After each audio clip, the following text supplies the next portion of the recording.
Hi, I'm Randy Cantrell. Welcome to the Year of the Peer podcast with Leo Batari. This podcast is based on a simple truth. Who you surround yourself with matters. Author and keynote speaker Leo Batari will interview thought leaders from all walks of life who will share how they leverage peer advantage and show you how engaging your peers more purposefully can hold the key to greater success in business and in life.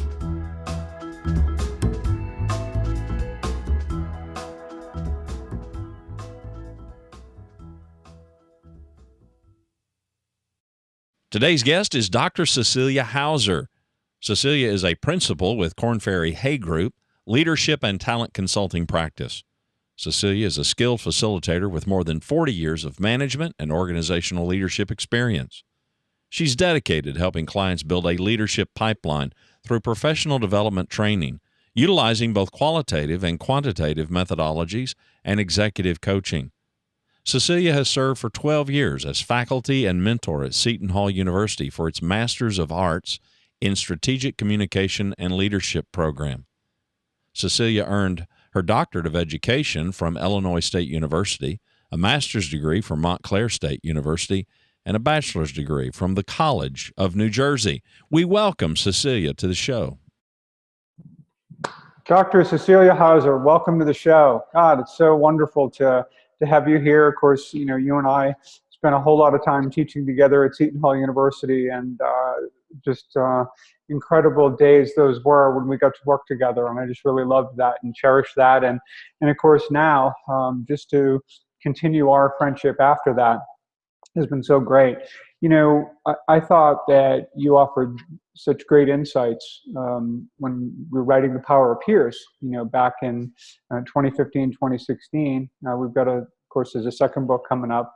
But as far as this podcast series, when I think about 50 people that I wanted to make sure lent their voice to this conversation about who you surround yourself with matters, you were definitely one of those people on that list, and so appreciate your being here.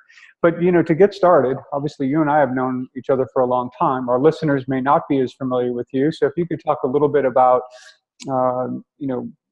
you and your role at Korn Ferry, Hay Group, a little bit about that organization, and also maybe talk a little bit about some of the people who have influenced you along the way in terms of where you are in your career. So have at it. Well, first of all, I'm delighted. Thank you for the invitation. It's always a joy to be able to have these kinds of conversations with a friend and a colleague, and now to be able to share perhaps some of our more personal conversations, if you will, more intimate conversations, to a broader audience.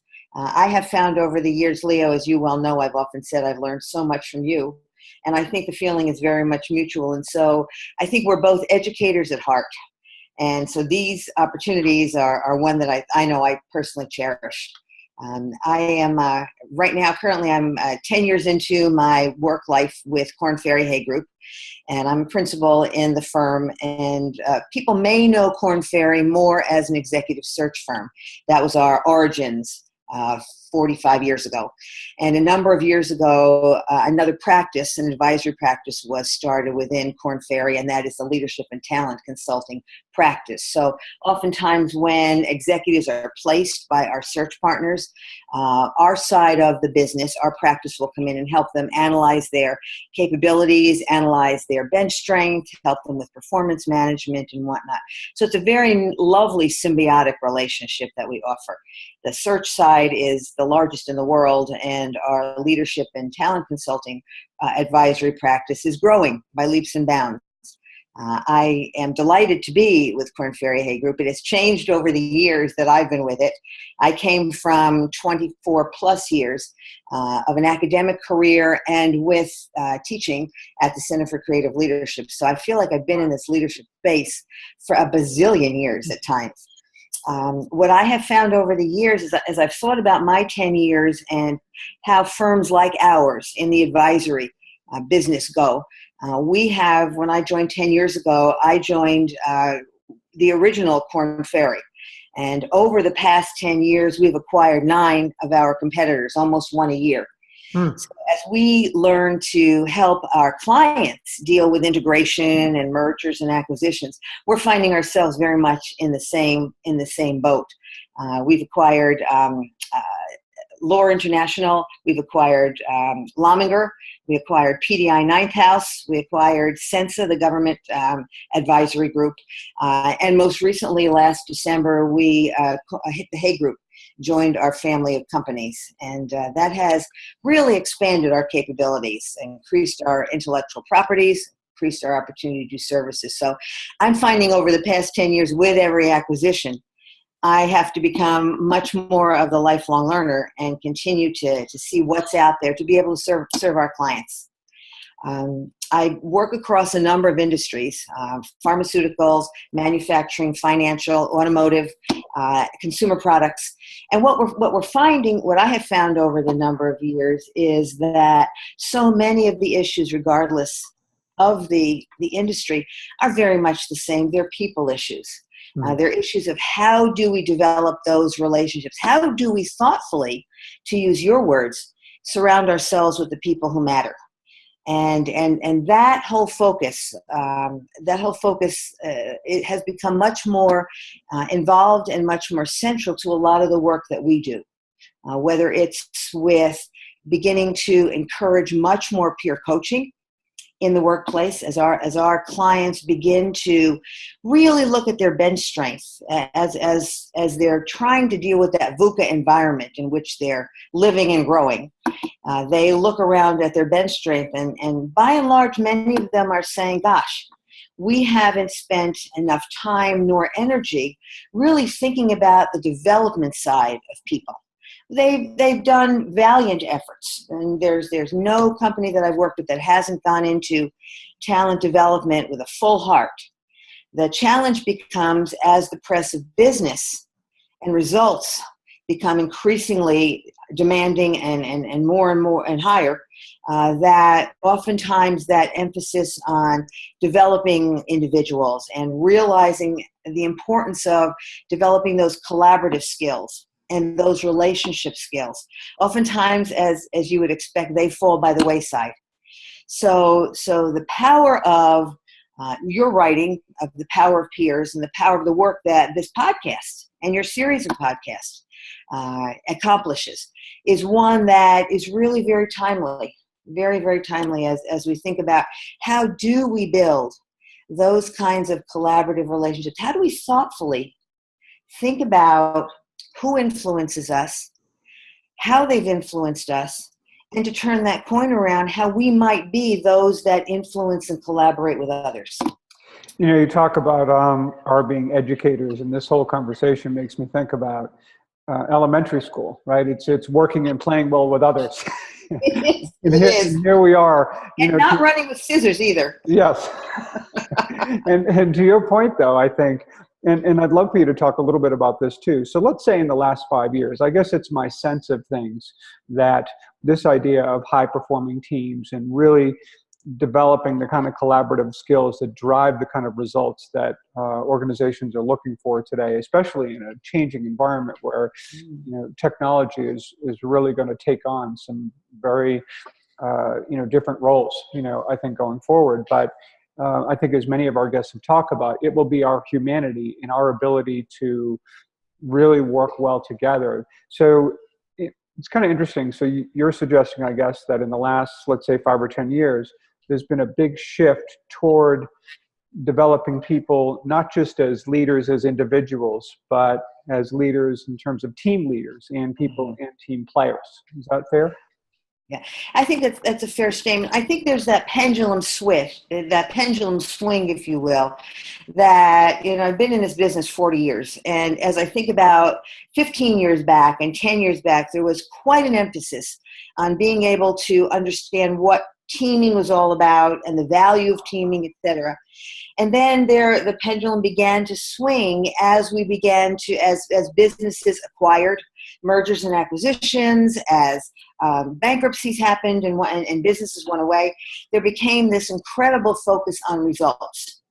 And much of our literature, as we think about the research that we've done on learning agility, suggests that the pendulum that had swung now over the past 10 years to having to be results agile and change agile now is also looking at the fact that you can't get those changes implemented and adopted and sustainable, nor those results, unless you begin to look at your people agility. And that people agility component, that cadre of learning agility, is all about how do you develop an understanding of how to relate to other people? How situationally self-aware are you? Self-aware are you, period? And how do you begin to look at the power of those around you? Because that, quite frankly, is the only way that we're going to be able to get things done. So the pendulum, my experience and our experience, that it is swinging much more towards looking at not only that learning agility, but so much of that as it relates to working with and through other people. And that shouldn't be a surprise to any of the members of your audience at all. Well, I think what's interesting too is you work with some of the largest companies in the world. And one of the things that I think can be the perception of people when you get into organizations that size is that they are highly political. Some are, let's say, or people, at least that's their perception, that there's a lot of office politics and stuff. So when you talk about building collaborative environments, how do you get people to trust one another? How do you get people to really trust each other, see the best in each other, and be able to work together in a way where you get the best results that you're really looking for? Yeah. And I think the fundamental starting point has always got to be, and it's one that because I not only build and deliver our programs, but I do quite a significant amount of executive coaching. And one of the fundamental steps towards that end, Leo, is to really look at how do we build time in for our own reflection?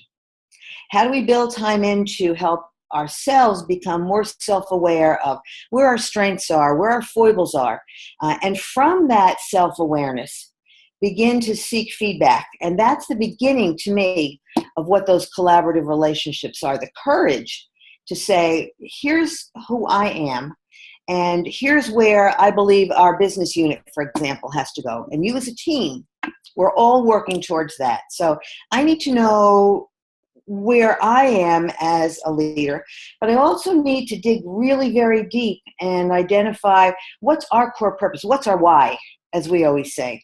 And so not only is the self-awareness important, but as leaders move to helping their teams become high-performing teams, it becomes essential to begin to think about what's our why as a team, what's our core purpose, what's our vision as a team. And that becomes the first step. If team members can see themselves in your vision, and you've made it ultimately clear by speaking in the language of the receiver to what that vision is and what it means to them individually and collectively, that begins to build that bridge of trust. We so often use David Maister's trust equation when we start to talk about trust, and using those four components of that trust equation. I will often suggest to a leader, ask yourself a question related to each one of those four components. Can they trust my experience? Can they trust my reliability? Can they trust the intimacy, the openness? And am I putting them first so my self-focus is low? And oftentimes just having a team examine their levels of trust along those four questions can be absolutely essential in starting that bridge building.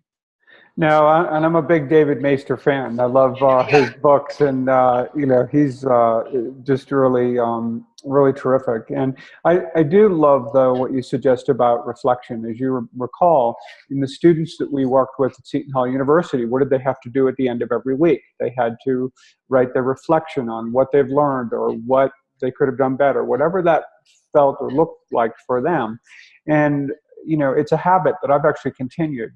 Not being with the program now, of course, but just this idea of at the end of every week, just to take a quiet moment and think about the past week and what did I learn, or what could I have done better, or what do I want to make sure I do next week, or more of or less of, or whatever that starts to look like. And it is really powerful, and it's really important to be thinking about that in that way. And I often suggest that if you believe that reflection is important, I personally do, and philosophically, professionally, I believe it's essential. Then if it's that important to you, plan a time in your week, just as though it were another meeting. Plan an hour at the end of the week or whatever. I don't know if you had the opportunity at Seton Hall to work with Don Lombardi. Had you had? I didn't work with Don. No, I came right after. Yeah. Yeah, he probably preceded you. He and I worked in the program before you joined at Seton Hall. And Don taught me, he was a wonderful mentor to me, and he taught me a technique that I will suggest is one of the most powerful techniques, that when I get in my car at the end of the day, and once I turn that key on, and regardless of how long my commute, that I ask myself 3 questions. Number 1, did I do my best? Number 2, did I fight the right fight? And number 3, did I finish the race?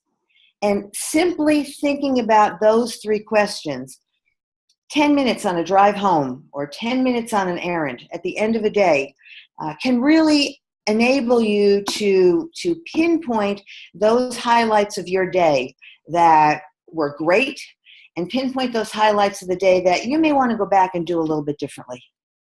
You know, it's funny you mentioned that. And I think the power and importance of reflection is not unlike what they make you do in an airplane, right?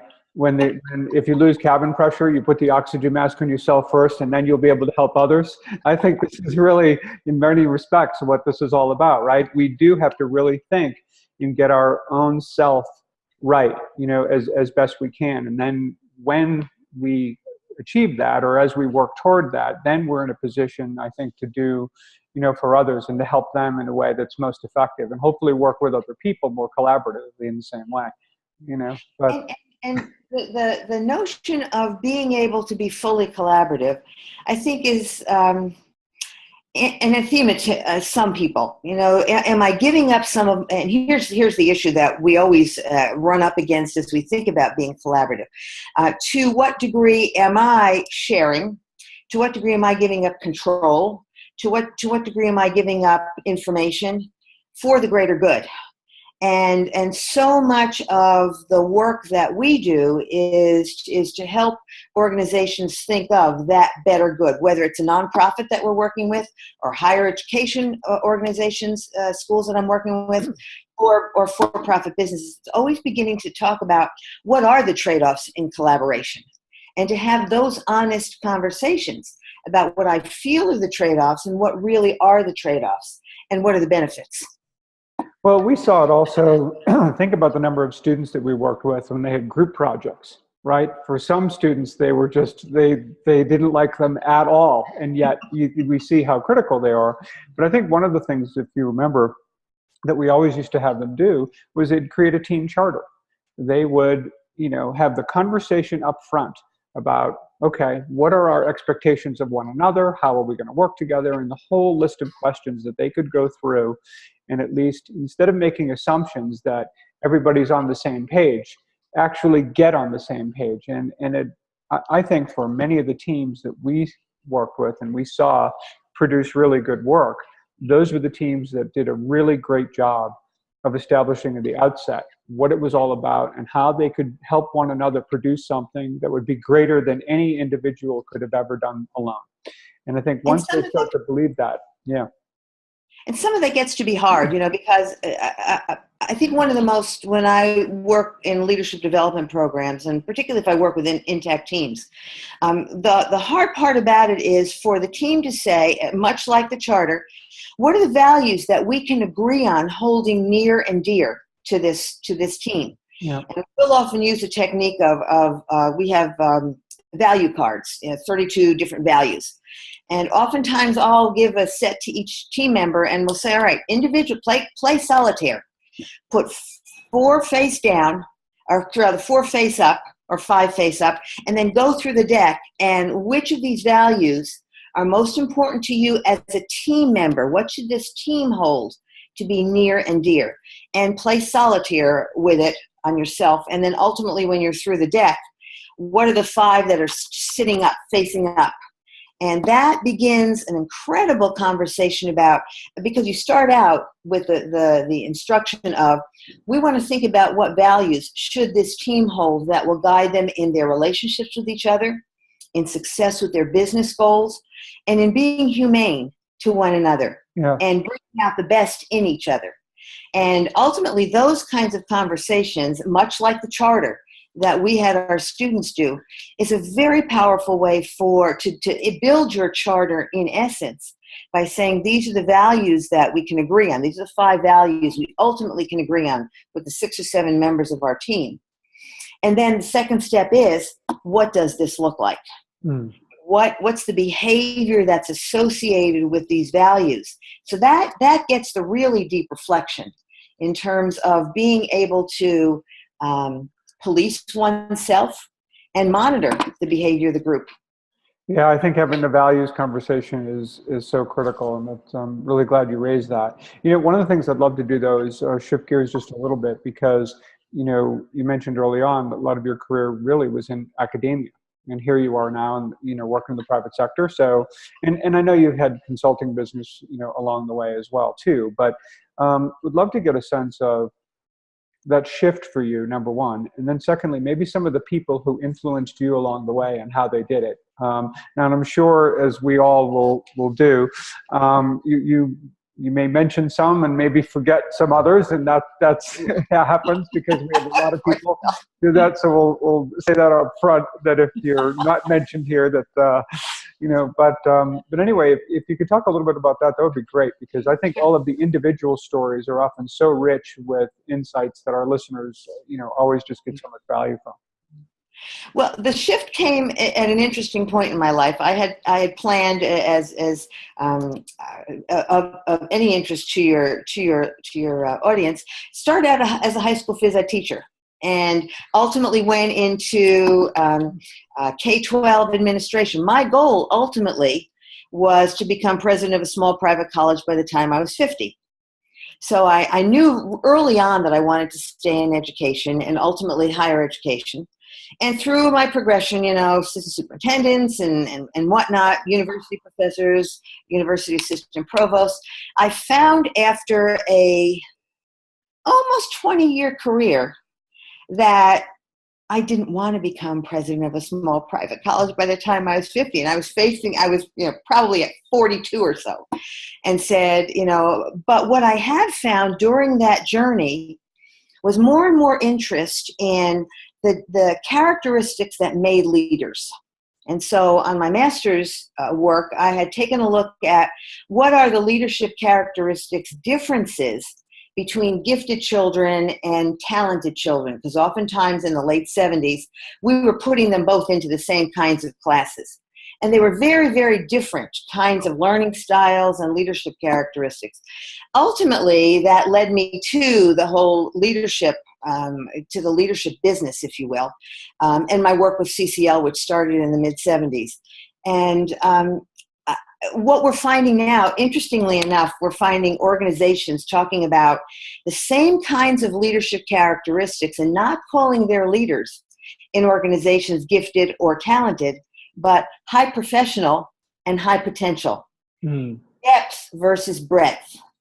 And that was some of the original insights that we had gained. And now we're seeing organizations really being able to look at what's the value of the high professional, the Sully Sullenberger kind of individual versus the Richard Branson kind of individual, who's the big picture, the deep subject matter expertise on the high professional. And so that has become an interesting look as we have found in a good deal of our literature. Gosh, and I will tell you, over the years, I have had so many people who have, for some reason or another, seen some good in me and perhaps seen some potential and just taken me by the hand, sometimes to my irritation, in fact, often to my irritation. Because as you well know, Leo, I'm an only child. And of course, I think I always have the Holy Grail. I know the right answer. And over the years, the individuals that have helped me realize that I might not always have the right answer, and I might not always be the subject matter expertise. All the way from, high school students in my first several years of teaching that had me thinking about different ways of looking at things, to a boss I had here in Louisville, who was the president of Bellarmine University at the time, Gene Petrick. And when I came down to Bellarmine as assistant provost, he took me under his wing. And I'm not sure, God rest his soul, because he had not had necessarily a leader quite as strong and sassy as I was growing up in New Jersey, which is the way of our people. And he flexed and pushed me and put more on my plate than I could ever imagine I was capable of accomplishing. And then in hindsight, look back and said, wow. And he was not an easy boss. He was very demanding. He was very clear in what he wanted. And so on one hand, that's what I enjoyed about him. On the other hand, what he helped me do was to see where my capabilities were and where some sort of potential was. And it's interesting because him and a number of other leaders that I had, we had a great leader of our program at Seton Hall, whom we respected, Rick Duell, whom we respected and appreciated for his vision of what Maskell could become. Yes. Willingness to push us, but give us enough leeway that we could put our fingerprints on things. I over the years have found myself, and I suspect it's also with age, so today happens to be my 67th birthday. So as I look back at age, there's a whole lot of learning that I've become a little more softer and a little more gentle. My children are grown, as you well know. My daughter's 40 and my son is 35. And for years they have called me the warden. And it was a name that I wore with great pride because I used to tell them I'm not burdened by the gene of caring. I'm from New Jersey. And if you want soft and fuzzy, you go to your father. And if you want the tough mama bear who's going to tear everything apart that gets in your way, I can be that. So the softness of age and the softness of experience, I think, and people who, as I said, have seen some potential. The interesting thing that we're finding in our business now, and I'm really very pleased, for about the past 3 years, Korn Ferry Hay Group has engaged in significant research to try and identify what that magic multiplier of potential is. How do you identify potential? We know we can measure performance, but how do you get at potential? And so we have, over the past 3 years and going forward, been able to really identify what are the drivers, what are the experiences, what are the traits, those inherent personal traits that allow us to begin to see where some potential is to be able to help people develop in a 3 to 5 year runway on a development path. And that's been it's had a significant impact on me as I've worked with it and begun to think about how do we help people see those 3 to 5 years ahead, and what are those signposts that we have. One of the things, of course, obviously, I, watched you work with a number of students over the years, and actually, they didn't always, both of us, I think, are guilty of having students that may not have loved the experience in the moment, but at the end, when they realize, wow, I just did something I never thought I could do, and they gain a little more appreciation for, how we may have challenged them, because I think we understood their potential. I think we understood that some of these students were even were more capable than they believed they were. But I want to shift a little too, because clearly, it's one thing to manage and work with people and build teams when everyone's right in front of us. Now, you and I, other than the residencies, most of our work with the students was online. So we were working with them virtually, and there were virtual teams and groups that worked together. And I would imagine, certainly for me, I see a lot of similarities between learning teams and how they work together virtually, and work teams and how they have to work together virtually. So are there some differences or some things that you want to share with our listeners regarding this notion of virtual teams, because it's really such a big part of work life today? It really is. And I'm shooting from the hip on this, but I'm going to guess that 85% of the clients that I work with a majority of those leaders have virtual teams, and that has become truly the most demanding experience. As companies, and most of the companies I work with are global, so you have time barriers, you have the time zone barriers, as well as geographic barriers and cultural barriers, and one of the most significant questions we always have to deal with is, how do I deal with a virtual team? How do I help develop that word that you talked about earlier? How do we develop that trust with and between each other? How do I provide as a leader the support to them that they need? And one of the first guidelines that we always give is that it is so incumbent on the leader to know that a virtual team is going to take at least 2.5 times more time than an intact or a co-located team. You don't have the joy of standing around a water cooler. And you don't have the opportunity when an issue comes up to look over a cubby hole, look over to the next cubby and say, what do you think about this? And so as a leader, the one of the primary skills that we always say is critical is the ability to have, well, two really, the ability to have the best listening skills possible. Active listening skills. Every leader that has a virtual team has got to develop great listening skills. And to complement those listening skills, it's imperative to have a cadre, an entire toolkit full of great questioning strategies, great kinds of questions. When we start to think about how we gather information from others on our teams, it's pretty typical that we go pretty superficially. What's the situation? What's the motivation? And so any literature will support the significant value of having very, very robust questioning skills to be able to continue to funnel down from the big picture down to the several of the more smaller options, and then go back up to the big picture again. So much of the success with virtual teams, Leo, is really being able to start out early and often with incredibly frequent contacts. Twice as many contacts, twice as many check-ins, twice as many informal opportunities to find out what the person's all about. When I work in an office, in a client's office, and I'm working with a team, I usually prowl around their offices. And the first thing I look for is, what do they have on their screensaver? Because that's going to give me some insight into what's important to them. And I can't do that in a virtual environment. Right. And so if we think about what are the, what pictures do they have in their offices, or what's on their screensaver, you can't do that in a virtual environment. And so it takes that extra effort to just have those informal calls and say, let's make sure this relationship is really transparent. Let's make sure it's really robust. And let's talk about, what are the things that are important to you personally and professionally?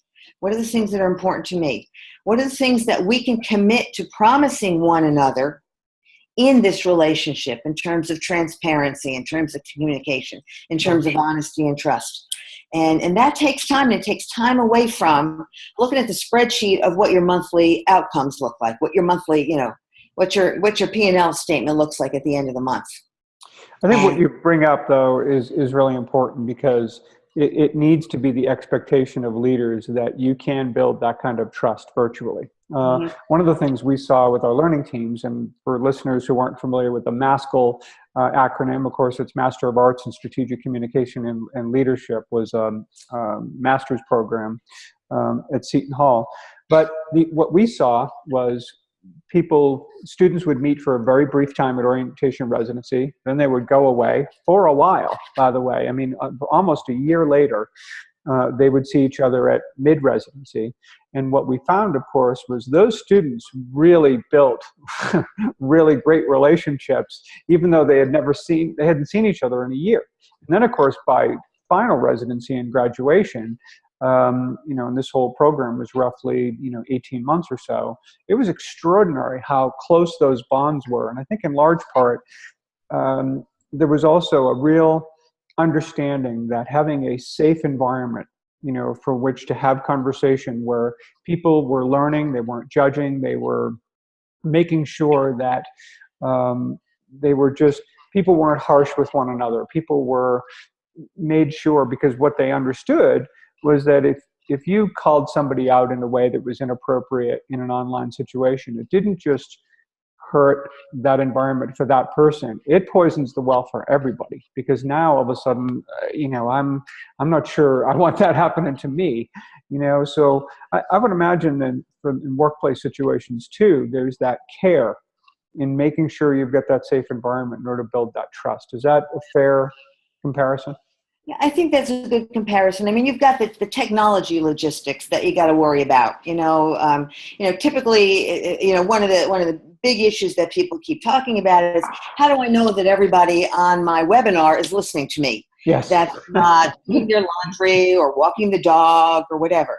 And so even just the technological logistics of, as a leader, setting up the expectations when you're working virtually with a team, let's say, to the point where, I have a number of executives that literally start out by saying, here's my expectation that I will hear from each one of you.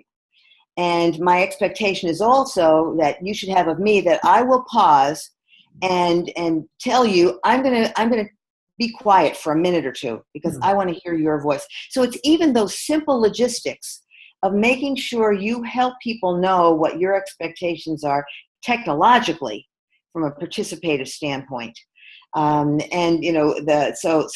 There truly are a number of techniques that you want to think about as you think about working with a virtual team, not only in the relationship building, but how you manage that technology to support that relationship building.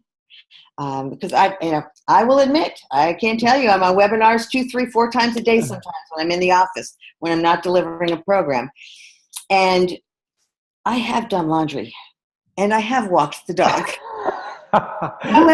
However, I'm always listening, but when a leader says, I'm going to pause, I want to make this point, and then I want to hear from each one of you. Okay, I'm listening, because he's going to be expecting or she's going to be expecting me. So it's even, simple communication techniques like that we say, and that's elementary. This is elementary stuff. I'm almost embarrassed to say it. But it's those kinds of techniques that don't assume people are as engaged as you are, and find a place for them. Let them know what their role is as you think about their membership in a virtual team. Well, look, I can't thank you enough for, all of the insights and everything you've shared. It's just been everything I expected in terms of having you on the program. I didn't know if there were any final thoughts that you may want to share with our audience about the people we surround ourselves with, and the importance they have, not only professionally, but personally as well. And so I will leave you with that if you have a few things you'd like to share. Just the power of looking around. So often we operate head down with blinders because we tend to be so busy.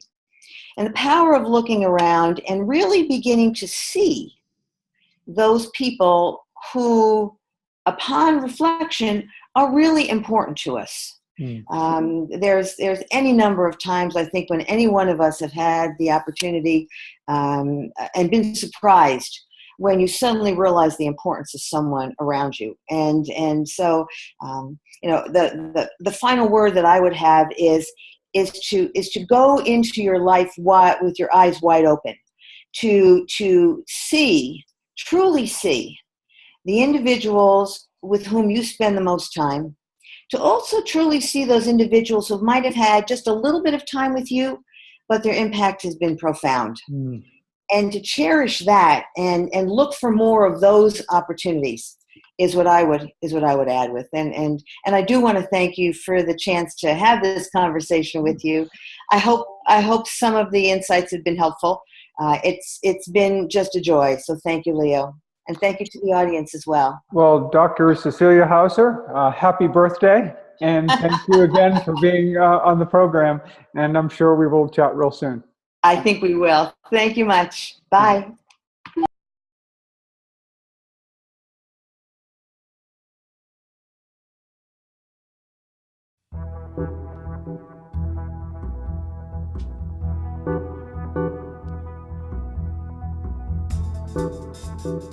Thanks for joining us today. To learn more about Peer Advantage, to submit questions to Leo and our guest, and to subscribe to the Year of the Peer podcast, please visit us at leobottari.com. It's leobottary.com. This podcast is produced by me, Randy Cantrell, hosted, of course, by Leo Bottari. Music provided by Kevin MacLeod, Vibe Ace, licensed under Creative Commons by Attribution 3.0 license.